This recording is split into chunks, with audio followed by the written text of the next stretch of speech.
Shalom, shalom, meus queridos irmãos, como está a sua mente, como está o seu coração?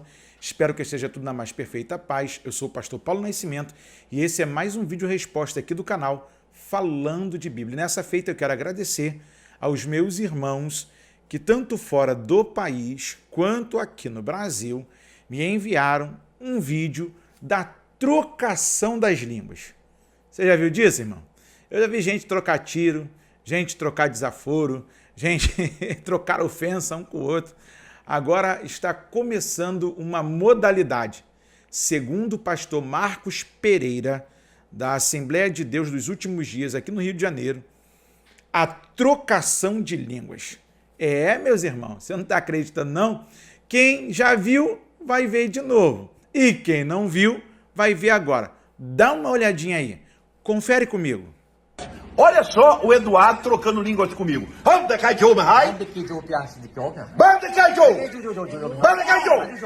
aí a Silvana.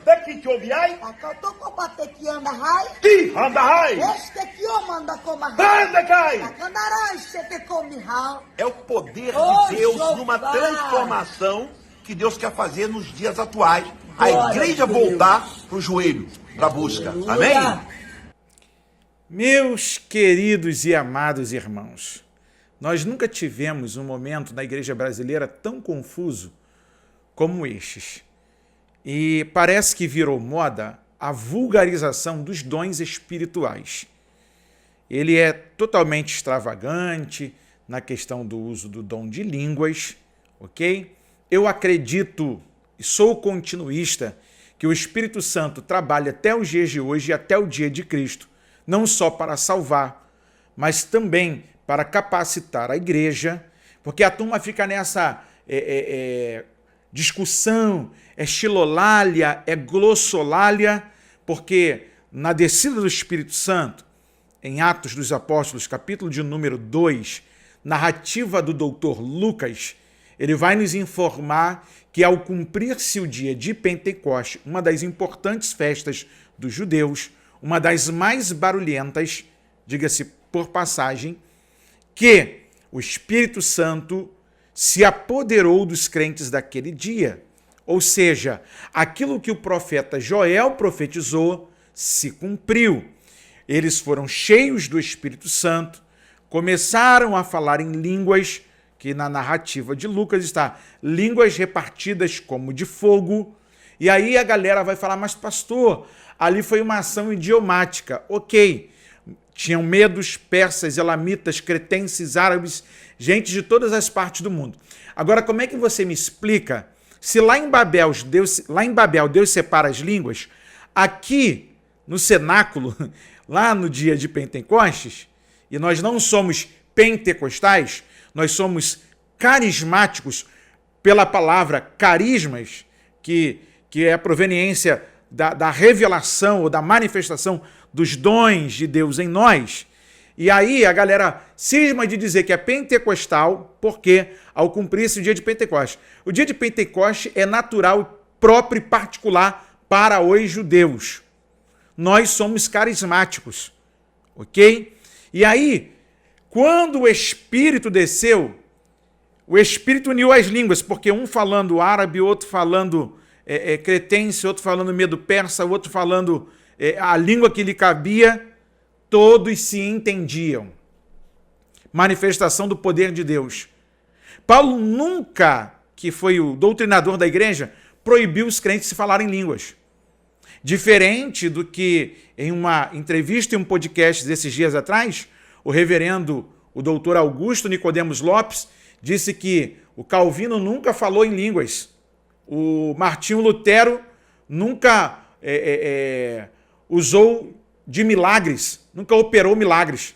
E desde quando Calvino e Lutero são réguas medidoras para impor algo na igreja? Seriam eles o dono da razão? Ah, tá de brincadeira, né, tio Nico? O senhor tá de brincadeira, né? O senhor tá de brincadeira. Respeito meus irmãos presbiterianos, mas na questão entre ser cessacionista, ou como outros dizem, semi-cessacionista, porque acredita em parte dos dons e outros não. Irmão, é rebaixar demais o Espírito Santo. Se o Espírito Santo é Deus E se ele é imutável, ele é o mesmo ontem, hoje e eternamente. Se os três são um e um consegue se fazer em três, meu queridão, tem alguma coisa errada no discurso de vocês. Vocês estão negando alguma coisa. Isso falando de forma simplória. Só que a turma, como o Marco Pereira aparece aí no vídeo, tá brincando também, né? Vamos fazer a trocação. Outro Irmão, é o quê? Escolinha de treinamento? Tá ensaiando para chegar na hora do culto e fazer? Legalzinho, bonitinho? Então, deixa o Espírito Santo de lado. Já que você sabe treinar, já que você sabe falar uns negocinhos, o nosso problema é que a gente acaba por colocar em descrédito o dom de Deus quando aparecem uns vídeos desse aí. Aí fica complicado, porque falando de Bíblia, primeira carta de Paulo aos Coríntios, capítulo de número 12, escrito está: acerca dos dons espirituais, não quero, irmãos, que sejais ignorantes, palavras do apóstolo Paulo. Vós bem sabeis que eres gentios, levados aos ídolos, mudos, conforme eres guiados.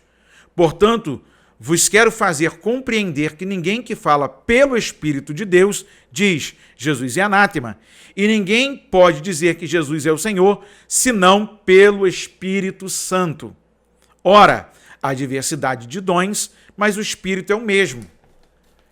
E há diversidade de ministérios, mas o Senhor é o mesmo.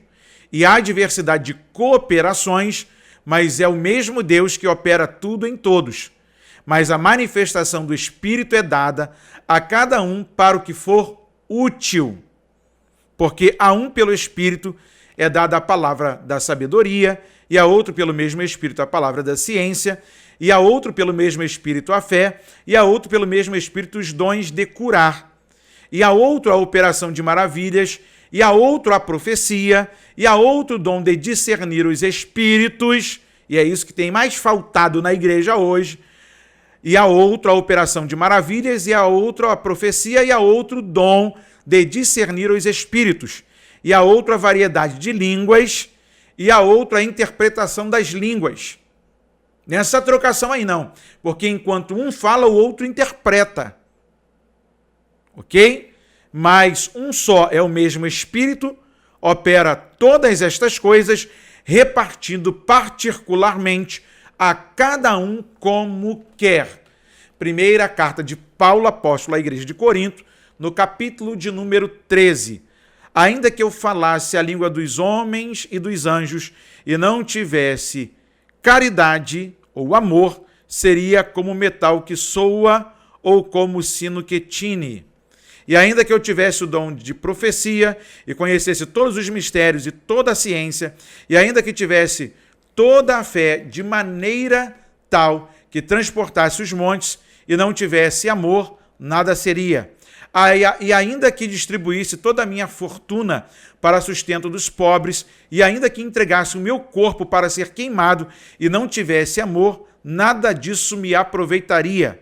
O amor é sofredor, é benigno, o amor não é invejoso, o amor não trata com leviandade, não se ensoberbece, não se porta com indecência, não busca os seus interesses, não se irrita, não suspeita mal, não folga com a justiça, mas folga com a verdade. Tudo sofre, tudo crê, tudo espera, tudo suporta. O amor nunca falha, mas havendo profecias, serão aniquiladas. Havendo línguas, cessarão. Havendo ciência, desaparecerá. Porque em parte conhecemos e em parte profetizamos. Mas quando vier o que é perfeito, então o que é, em parte será aniquilado. Quando eu era menino, falava como menino, sentia como menino, discorria como menino, mas logo que cheguei a ser homem, acabei com as coisas de menino. Porque agora vemos por espelho em enigma, mas então veremos face a face. Agora conheço em parte, mas então conhecerei como também sou conhecido. Agora, pois, permanecem a fé, a esperança e o amor. Estes três, mas o maior destes é o amor. Capítulo 14, ainda da primeira carta. Segui o amor e procurai com zelo os dons espirituais, mas principalmente o de profetizar.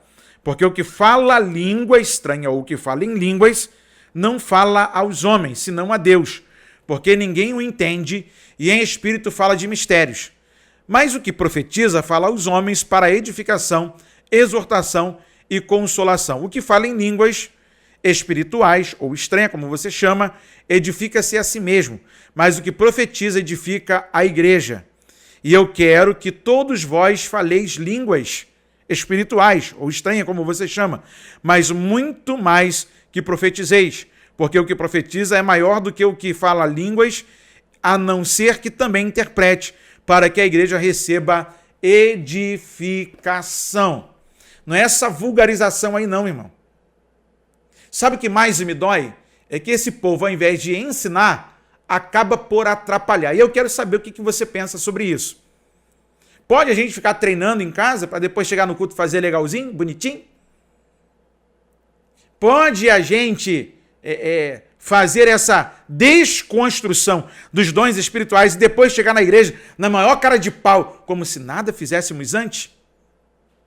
Seria uma ação do Espírito Santo essa, a trocação de línguas? Porque Paulo não proíbe. O Espírito tem liberdade de trabalhar na igreja. Agora tem que ter ordem e decência, porque se um fala, o outro deve interpretar. Quando falar, fale-se um ou dois, e o terceiro interprete e também profetize sobre a igreja. Não havendo intérprete, que se cale.